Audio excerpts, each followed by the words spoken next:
I'm somewhere outside Calgary, Alberta right now, and it's cold and I am more than a little bit confused.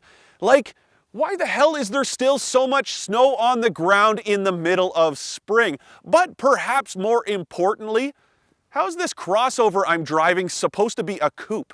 Now, I'm no meteorologist, but I am a pretty curious guy by nature, so let's try to answer at least one of those questions.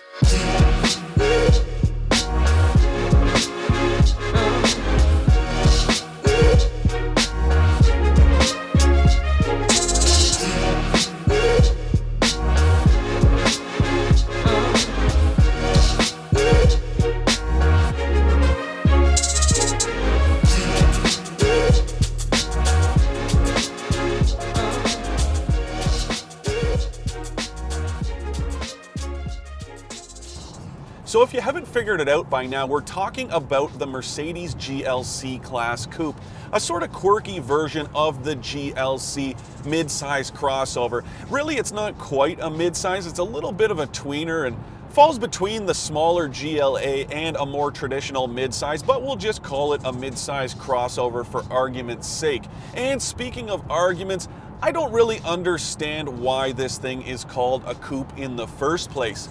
This GLC is no more a coupe than Craig Cole is a poster boy for childhood obesity. It has 4 doors, which flies directly in the face of what a coupe is, which is a 2-door car for those wondering. The thing about it is Mercedes is using this as a marketing tool, and they're using coupe to describe the sloped back. I just don't understand why they don't call it a sportback or a fastback. It works just as well as a marketing tool, but frankly makes a lot more sense than calling a 4-door crossover a coupe. This GLC coupe definitely has a unique look to it, and you know, I wasn't so crazy about it at first, but it's definitely grown on me. And just like the GLE coupe, this new design language introduced by Mercedes really suits this thing. The flowing lines and the rounded edges really work together with that sportback appearance. You know, Mercedes did a lot more than just chop a bit off the back of this GLC coupe and call it a day, and there's actually been quite a bit of re-engineering when it comes to the overall structure. About 1.5 inches has been taken out of the roofline, so it sits just that much lower, and this thing's actually about 3 inches longer than the more conventional GLC class crossover. Like I said, there's actually been quite a bit of work that's gone into this thing to make it its own vehicle. Like virtually everything else in Mercedes lineup, this GLC class coupe is available in a couple of different ways, including a hotted up AMG version like the one we're driving today. Now, base models get their power from a turbocharged 4-cylinder engine, and I completely understand concerns about it being underpowered, but I'll tell you right now, it's anything but. It makes about 240 horsepower to go with roughly 270 pound-feet of torque, which isn't enough to jump off the page, but it is more than enough to motivate this crossover without much trouble. There's also very little turbo lag to speak of, with all that torque coming online at right around 1300 RPM, which is where it needs to be when you're accelerating off the line to not feel like it's bogged down at all. Now, if that base GLC version isn't quite enough for you, there is the GLC 43, which does away with that turbocharged 4-cylinder engine in favor of the twin turbocharged 3-liter V6 that Mercedes is throwing in just about everything you can think of. Output jumps to about 360 horsepower and 380 pound-feet of torque, which is plenty. It's got a ton of pep, it's really responsive, it's a really impressive engine. Now for just a little bit of bad news. Unlike every other AMG model, right down to the CLA and GLA 45s, this new GLC 43 doesn't feature an engine that's been hand-built by AMG's horsepower wizards in Germany. It's part of Mercedes' plan to AMG everything, and all of the 43s feature the same 3-liter engine, which means none of them are hand-built. Now, it's not a huge deal breaker, but it is a little bit of a disappointment, especially considering AMG has hung its hat on these hand-built engines since the very beginning. Whether you're talking about the base GLC 300 or this AMG 43 version, the GLC Coupe uses the same 9-speed automatic transmission. It's developed in-house by Mercedes, and the only difference between the two is that the AMG version does feature slightly different tuning to make it just that much more responsive.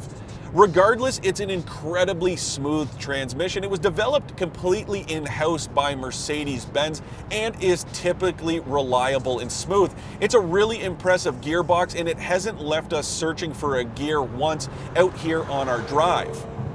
There's also some slight but not insignificant differences between the 4MATIC systems in the GLC 300 and AMG 43.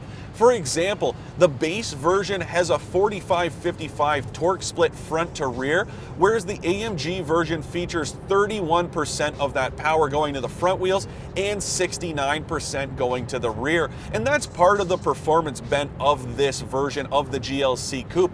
It's got that rear drive bias because that's what a sports car should have, and Mercedes really wants to make sure that they do a good job imitating a sports car in this GLC Coupe.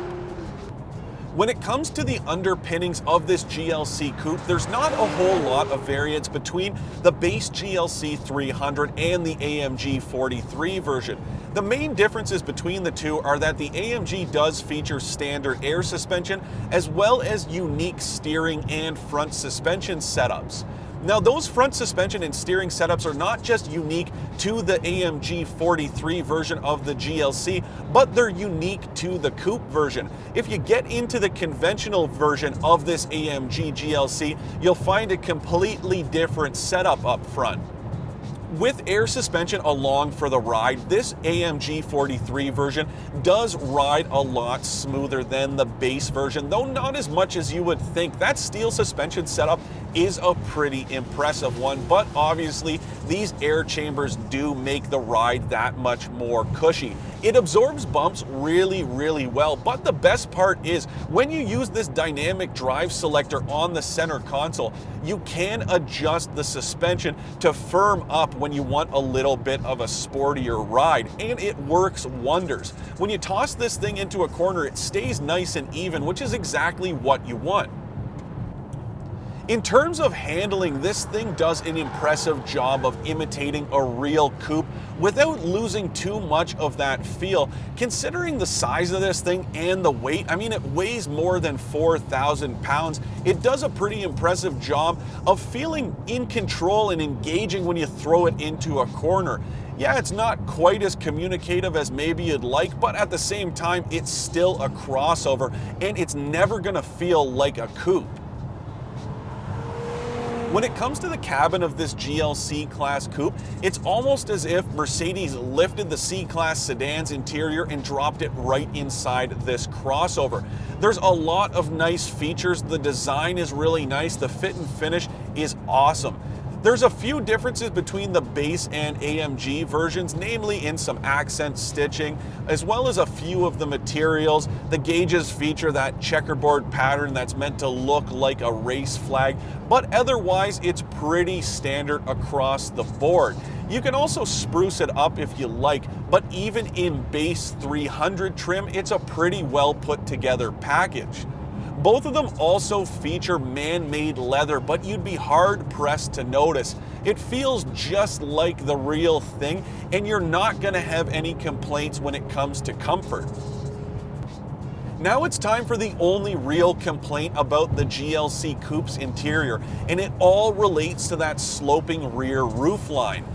Not only does it cut into second row headroom quite significantly, it reduces rearward visibility quite a bit, and it also cuts a lot of the usability from the cargo area. On paper, it looks like only a few cubic feet have been chopped from the cargo capacity, and it's not so much what's been taken out, but how it's been taken out. It's all been removed from the top end, which means stowing larger items back there just isn't possible. It also means that you have to fold the seats if something's longer or larger, which means you're not able to use the back seat. It's just a little disappointing in what's otherwise been a pretty impressive vehicle. I actually really like this thing, and it drives a pretty hard bargain. Whether you're talking about the base GLC 300 or this AMG version, the Mercedes-Benz GLC Coupe proved to be plenty capable and a little bit of fun here outside of Calgary. My favorite part about it is the way it drives, which is exactly how the conventional GLC drives. And it's for that reason that I think this thing is just a little bit of a bust. It definitely has a unique look that's rare amongst crossovers, but it sacrifices a ton of practicality to get there. Mercedes anticipates about a 20% take rate on the GLC Coupe, which means in my books, about 20% of buyers will live to regret it.